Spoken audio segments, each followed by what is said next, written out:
Next we have economic concepts and analysis, and there are 5 modules in this section. First is economic and business cycles, measures and indicators, and we have 5 sub-modules within this module: economics, business cycle, economic indicators, market structure and pricing, and finally the impact of changes in fiscal policies, monetary policies, regulations and trade controls. So first subsection, economics. What is economics? You would have studied in your undergraduate courses. So economics basically is a science that studies human behavior and as a relationship between ends and limited resources that have alternative uses. That is what you call the basic economic problem. Our resources are very limited, whereas the wants are unlimited. And those resources, since they are limited, so they have alternative use. We cannot meet all our wants. We have to make a choice. We as people, as individual, corporations, governments, we have to make choices. Because the resources are limited, we cannot fulfill all our wants. So some of the wants will be fulfilled and some won't. So as a CPA student, why do we have to study economics? As an auditor, you need to understand that your client is operating in a particular economy, and changes in economic circumstances will have impact upon your client's sales and earnings. Next sub-module is business cycles. What are business cycles? Let us first see directly from this illustration right here. Business cycles, basically, if you plot time on the x-axis and the GDP. What is GDP? GDP is the total market value of all the final goods and services produced within the borders of a nation in a particular period, normally 1 year. Remember, GDP is the total value of goods, the final goods and services. It does not include used goods. Remember, and it is in a particular country at a particular point in time. Now, let's say this is the USA. So the total goods and services produced, the final goods and services produced in 1 year or in a particular period is called the GDP. And remember, the goods and services within the US might be produced by some Indians, by some Pakistanis, by some Russians, right? But there is another alternative measure called GNP. GNP basically is the total goods and services produced by Americans across the world. Normally, this is not frequently used. We use GDP as a measure of overall the size of the economy. Remember. So, if we plot time on the x-axis and if we plot the GDP on the y-axis, GDP will grow over a period of time. You can just check your country's GDP over the last 10 years. It has grown, definitely. But the growth is not constant. The growth is not smooth. It is characterized by squiggles. It is characterized by fluctuations. Growth rate sometimes goes up, falls, then goes up. There is a long-term trend of upward movement, but it is not smooth. It shows some squiggles this way. These fluctuations, as you can see, the growth, GDP growth rate fluctuations, these are called business cycle or the economic cycle. So let us discuss some components of business cycle. As you can see, this one starting from this point right here, this is called peak. This is the highest point of economic activity in a particular period, and you can see this is the level where the GDP is the highest. And this part right before this is called the expansionary phase. This is the phase where the GDP is rising, where the employment level is rising, there is more economic activity, more profits earned by the firm, workers are getting paid, and there is a lot of economic activity. When this economic activity reaches a peak, the highest point, this is basically the point where the expansionary phase ends. At this point, the GDP is at the highest level. Now, there will be a downward turn. Why? Because at this point, inflation would be high. Firms may not be able to meet their production targets. There might be some capacity constraints. There might be shortages of labor. Resultantly, the cost of production will go up. Because of increase in cost of production, profits will fall and the output will fall, and then the start of next contractionary phase starts. This peak point sometimes is also called a bubble, because at this point the economy has increased to the maximum size at that particular point in time. Inflation tends to be high, so there must be some control by the government. Government has some tools to slow down the economy. We'll discuss that in detail. They have a fiscal policy and monetary policy through which they can control. Let us discuss it right here so you know exactly what do they mean. Governments can slow down the growth of economy using the fiscal measure and the monetary measures. In the fiscal measures, if the government wants to slow down the growth of economy, the government will increase the tax rate. Increasing the tax rate means people will have less disposable income to spend. Resultantly, the aggregate demand will fall. Hence, the GDP growth rate will slow down. Similarly, the government spending, government is a major spender. Government spending might be reduced, thereby lessening the economic activity. So, the growth rate can be curtailed, because this is not sustainable in the long term.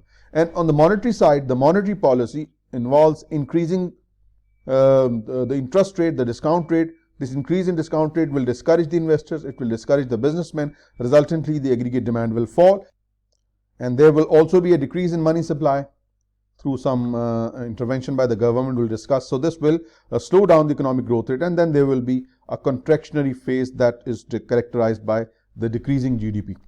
Okay, now in contractionary phase, you will see falling economic activity. GDP will fall surely. It is the period immediately after the expansion, after the peak, and at this point there will be more people unemployed. The company's profits will start to fall, and if this process goes on for a longer period, we come up with what you call the trough. This period, this part of the business cycle, here unemployment is the highest. The price levels have fallen to the lowest. This is again not good. For the peak and trough, they are both bad. This is the overheating, and this is slow down on economic activity, called the economic slump. So what we did here, we'll do the reverse here. We will lower the tax rate so that there is more disposable income, people could spend more, so aggregate demand could be increased, GDP will start increasing, and the government will start spending. Government spending would increase, totally opposite to it. And in monetary policy, money supply would be increased, the discount rate, the interest rate will be decreased, so that the economic activity can be encouraged. So this phase is called trough, the lowest level of economic activity, high unemployment, so it needs monetary and fiscal stimulus, just I've discussed a little while ago. And then when such push is made, the economy starts the next part of it, called the expansionary phase, also called the recovery phase. It follows immediately after the trough. Economic activity will start going up, and again after the expansionary phase, recovery phase, the economy will reach the peak, and this goes on. Now you may ask, so why the hell this happens? Why can't we control it? Economists are divided on what causes these economic cycles, but the fact stays that there is, like in my country, economic cycle is about 8 years long, 8 to 10 years. In every 8 to 10 years, economy completes a complete cycle from peak to trough and again to peak. So we are not sure what causes it. One of the plausible justification is that when an economy is at this point, people have highest level of income, so they tend to purchase imports. Because of higher purchases of imported goods, the demand for local goods fall, thereby the GDP falls. And then this leads to trough, where the local items become cheaper, labor becomes cheaper, and then this cycle goes on. This is one of the plausible justifications, but there can be many others, but that is not, of course, the part of our discussion. We just need to know what are business cycles and how do they affect the business activity. Now, let us discuss some serious situations when this trough sustains for a little longer period. This becomes a trouble for the economy. This is called recession. A long drawn out trough is called recession. An economy is in trouble. There is a negative economic growth. So this would be bad. Unemployment would be high. Firms will have excess capacity, and there will be lot of economic uncertainty. You need to push, you need to provide some stimulus. And opposite to this, we have peak, called period of highest economic activity. Again, this is not sustainable. The economy heats up. Sometimes this trough stands out for a longer period, and if it does, it becomes what you call depression. This is a very unfortunate situation. Businesses will be kicked out. There will be lot of unemployment. This happened way back in 1930s. Look it up in Google and you will see what happened in 1930s. The Great Depression still haunts many people across the world. Okay, now the next subtopic is economic indicators. Economic indicators, we have some measures, some numbers that help government to determine what should it do with regard to monetary policy. Remember, monetary policy involves money supply and the interest rate, will refer it to a discount rate, and the fiscal policy, that is the expansionary fiscal policy. We'll discuss this in detail shortly, and the contractionary fiscal policy. So we'll discuss. So these are the tools the government will use, and these economic indicators will tell government what the government should do.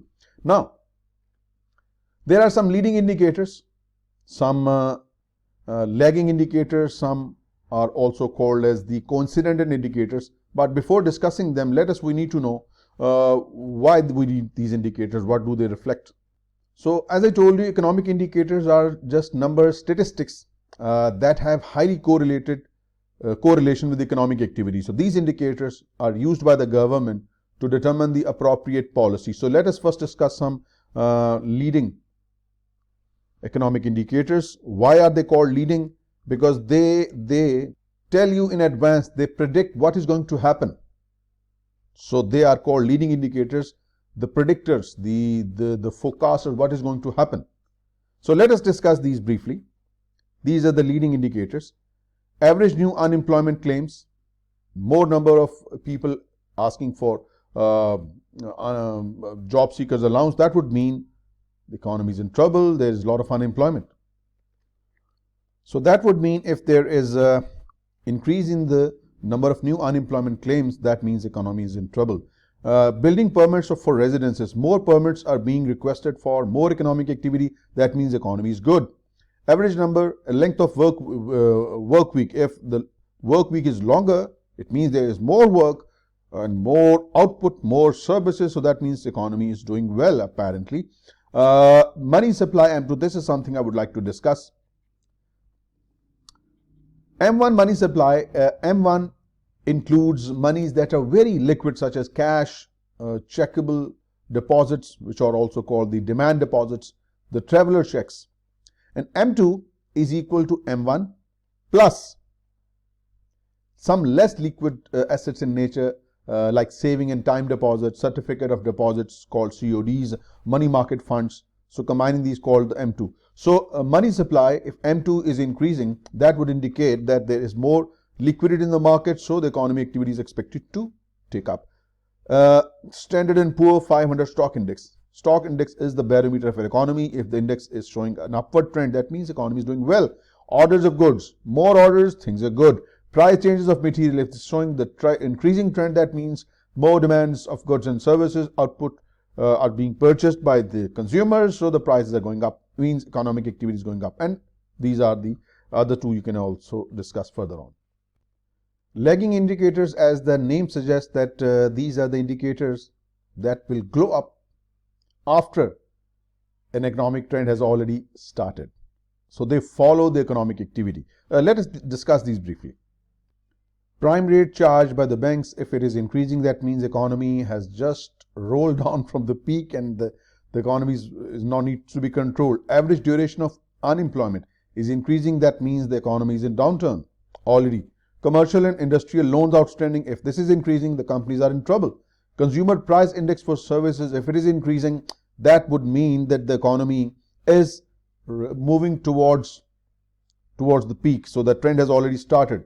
Consumer debt to income ratio, that is more than the percentage of income. That means the consumers are in trouble. So you should expect things are getting further from bad to worse. So the trend has already started, and so on and so forth. So you can just think about these and then you can correlate what increase and decrease in these indicators would mean. The last we have are the coincident indicators. As you can see, these are the changes that occur at the same time as the whole economy. And these are some indicators here. Industrial production will move in line with the business cycle. Manufacturing and trade sales, industrial production GDP will move with the overall GDP of the economy. So these are some important measures: lagging, leading, and the coincident indicators. Then the fourth subunit we have is market structures and pricing. Markets can take these four forms: perfect competition, monopolistic competition, oligopoly, and monopoly. Let us discuss these briefly so you understand them well. First, when you say perfect competition, or called the pure competition, it's a market situation where there are many firms, buyers and sellers, and not a single firm can influence the market. So a market for agri products is a suitable example of perfect competition. Many sellers, many buyers, and not a single firm can dominate. Anyone can enter in such market. Products are all similar, and whatever the price is prevalent in the market, you have to follow the price. You cannot control the price yourself because you are insignificant part of the whole market. Monopolistic competition, on the other side, is a market condition, a market structure where there are many sellers who sell differentiated products like soaps, detergents. There are few barriers to entry. Firms can enter comparatively with little more difficulty than the perfect competition. Then oligopoly is a market condition where there are just few players and who are so powerful, so strong that it is almost impossible for the new entrants to come. Few sellers, powerful sellers, and they dominate the sales of the product in that particular industry. So they tend to collude with each other. They tend to select prices together so as not to compete with each other. There is less competition between them because if they compete, all will stand to lose. And then the last one is monopoly. A monopoly is a single largest business and it controls the whole market. There is no one close to this business. Largest, single, unique supplier. And this is the firm that sets its own price because there is no substitute for the product produced by the monopoly. So let us discuss these. In perfect competition, there are many competitors, highly competitive market, many but highly competitive, and the product is differentiated. Few, moderately competitive, and in monopoly, there is one seller only. With regard to size of firm, in perfect competition, there are many small firms, monopolistic competition, small, oligopoly has large, and monopoly is the 100% of the industry, just one firm dominating the entire market. Barriers to entry in perfect competition are none. You can enter in such a market, start your own business. In monopolistic competition, they are relatively easier but more higher than the perfect competition. In oligopoly, they are very high, difficult to enter because industry is dominated by few firms and there is economies of scale. And in monopoly, you can't enter. Not possible because the firm is too large to defeat. Then, in perfect competition, the products are the same. All firms sell similar products. In monopolistic competition, firms sell slightly different products like soaps and detergents. And in oligopoly, there are various firms, 2-3 firms, usually sell differentiated products. And in monopoly, there is no product differentiation. One firm sells just one product only. Okay, then price and quantity. In perfect competition, firms has control over the quantity produced only. They can only control quantities. Price is set by the market. They can't influence the market price. That's why in perfect competition, the firms are price takers. Whereas in monopolistic competition, firm has control mostly over quantity produced. Price is primarily set by the market, somewhat similar to perfect competition. In oligopoly, firm has control over both the quantity and product produced and the price because they are very strong. And in monopoly, they have control over both price and the quantity. Then for perfect competition, elasticity is perfect or it's perfectly elastic demand curve. Sellers can sell as much as they want. They cannot influence the market price. In monopolistic competition, the elasticity demand is highly elastic, but it is downward sloping. You don't have to draw these diagram for these different market structures. Firm can adjust quantity of products sold without affecting the price very much. Firms can't influence. In oligopoly, the demand tends to be inelastic. Remember, one important characteristic of oligopoly is that the demand curve is kinked this way. So price tends to be more elastic at the high range and less elastic at the low range. Firm face a kinked downward sloping demand curve. And finally, for monopoly, the elasticity demand is inelastic. Firms face the entire demand curve for the product because there's a single firm dominating the entire market. Long-term profitability. In perfect competition, zero economic profit. Lots of firms, zero economic profit. In oligopoly, firms are strong, so they make positive economic profit, and in monopoly as well. So what are the strategies, whichever business structure you are operating in? In a perfect competition, maintaining market share and responsive to sales prices to market condition. Whatever the market price is prevalent, you have to take up that price, because in perfect competition, firms are price takers. In monopolistic competition, maintaining market share, enhanced product differentiation, that's how monopolistic competition works, and allocation of resources on advertisement, marketing, and what you call the marketing, product price promotion in place. In oligopoly, few firms dominating the entire markets, maintaining or enhancing market share, proper spending on advertising, and proper adaptation to price changes and changes in production volume. And finally, if you are the monopolist, you are the god. Ignore market share and focus on profitability. Produce the level of output that you find to be most profitable from production level that maximizes profit. One important point that you need to know is that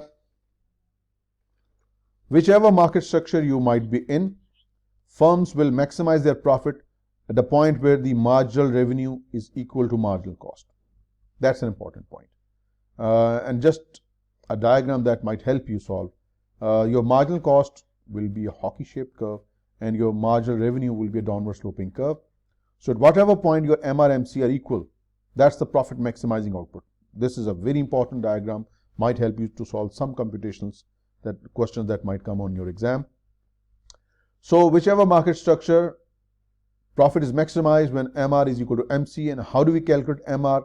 Marginal revenue. Marginal revenue is the change in total revenue divided by the change in total quantity, and the marginal cost is the change in total cost divided by the change in total quantity. So marginal means the additional cost or the additional revenue. This is the point where the profit is maximized. The next subunit is impact of changes in fiscal policies, monetary policies, regulations, and trade control. So let us discuss these one by one. But first we know to know that government policies, we will discuss, and the government actions, they can have a significant impact on the economy, on the industries, on different entities, even the individuals, consumers. So we need to know how the government policies can affect different participants in an economy. Fiscal policy is the government policy related to government spending and taxation. We will discuss in detail. Monetary policy, on the other hand, these are some policy decisions related to controlling money supply in the economy, and then some government regulations and some trade controls to restrict imports. We'll discuss all these one by one. Let us first discuss fiscal policy. Fiscal policy involves the government decision, the government use of government spending, and the taxation to influence the economy. Remember, there are two types of policies, one would whether through fiscal or through monetary. First one is the expansionary fiscal policy. Expansionary fiscal policy would involve such measures, we'll discuss in detail how, that would tend to increase the aggregate demand of goods and services in an economy. That in turn will increase the GDP. Eventually it will also increase employment, and it will stimulate the economy, and it will prevent the prolonged recessions. On the other side, the restrictive policy would involve slowing down the economy because it might become overheated. This will result in reduction in aggregate demand. GDP, of course, will fall, and it was deliberately done to reduce inflation and to prevent the bubble from bursting. In expansionary fiscal policy, government spending would be increased. This increase in government spending will increase the economic activity, and it will generate more employment, and the GDP would grow. And if there is a sign that the economy is overheating, then there will be a step taken by the government through contractionary fiscal policy. Through this, the government spending would be lowered. That will reduce the GDP growth rate, so GDP growth will fall. Then the same would be done through taxation. Expansionary fiscal policy would involve a reduction in tax rates. When the tax rates are reduced, people will have more disposable income, hence they will spend more, and this spending would result in more aggregate demand, hence the GDP would grow up. And on the other side, when the government wants to implement the contractionary fiscal policy, tax rates are increased. That will deter the firms to invest more, that will deter the consumer to consume more, aggregate demand will fall, resultantly the GDP growth rate will fall.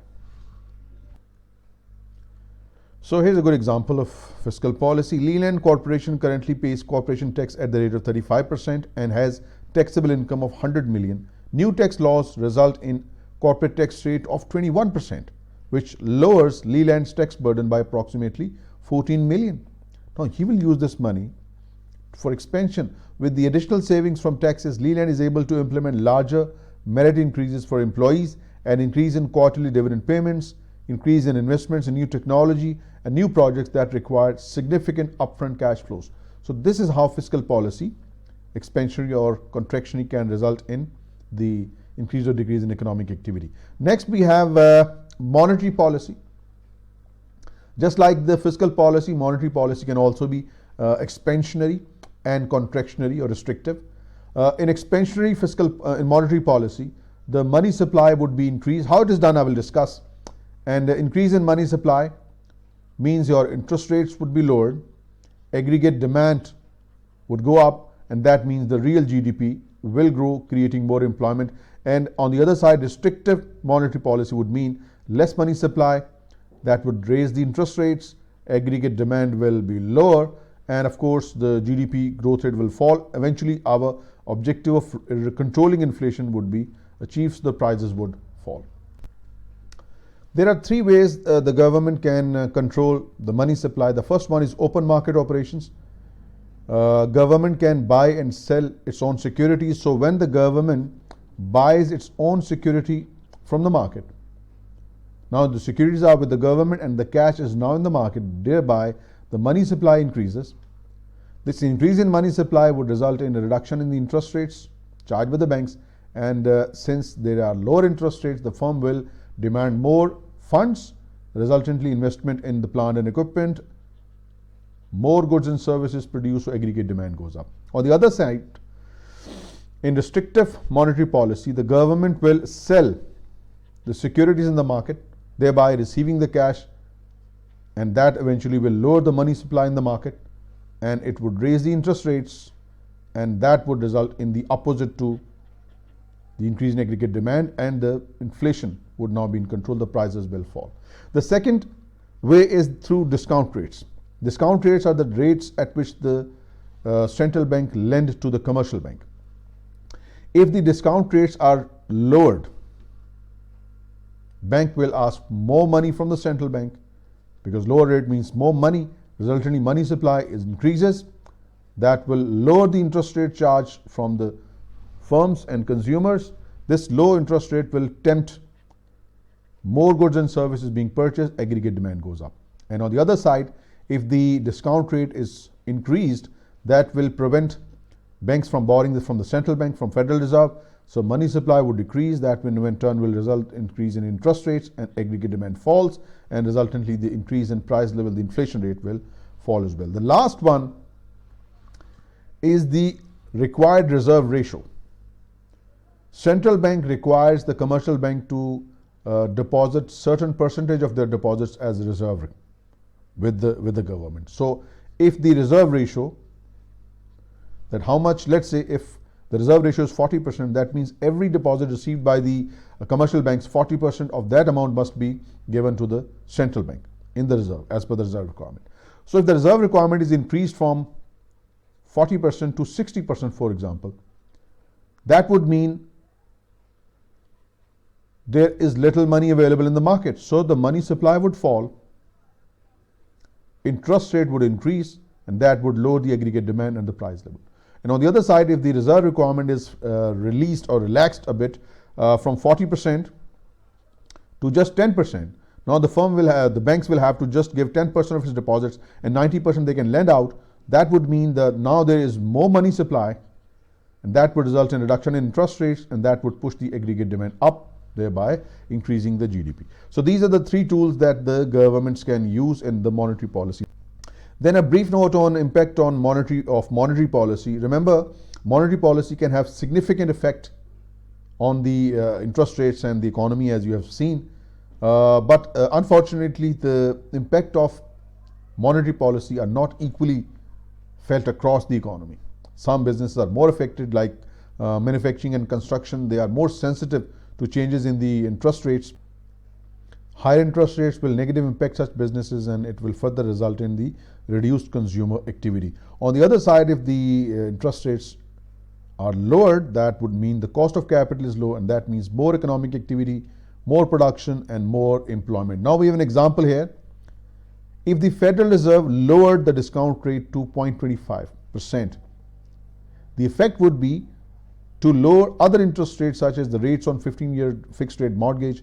As these rates are predicted to remain relatively stable over the next several years, Bakersfield Construction decided to initiate the construction of 5 new neighborhoods to meet the increase in housing demand due to low rates of borrowers, and that would mean more economic activity, more employment. So this is how, if the discount rates are lowered, that's how the aggregate demand can be influenced. So we have discussed this in detail. Next, we have regulations. Regulations are basically rules established by the government that guide how an industry and its entities can operate. These regulations can be favorable for the business, they can be restrictive. Like a restrictive regulation will increase your cost of production. So when your cost of production goes up, that means your profits fall, and when the profits fall, you will be less reluctant to invest more. Resultantly, it will result in reduction in aggregate demand. So your GDP will fall, output will fall, and unemployment would increase. Now the question is why the government would impose such regulations to increase cost.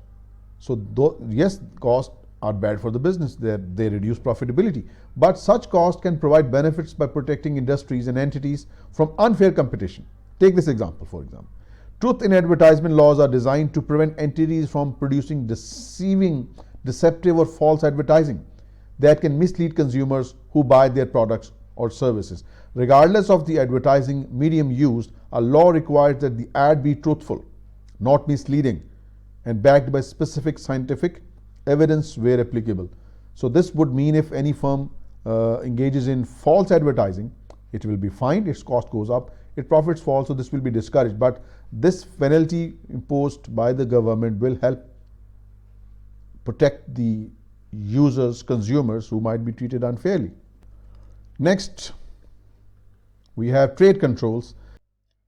Trade controls restrict transactions and transfer of goods and services across the nation so as to protect the domestic industry. Let's say if the US wants to protect its pharmaceutical business,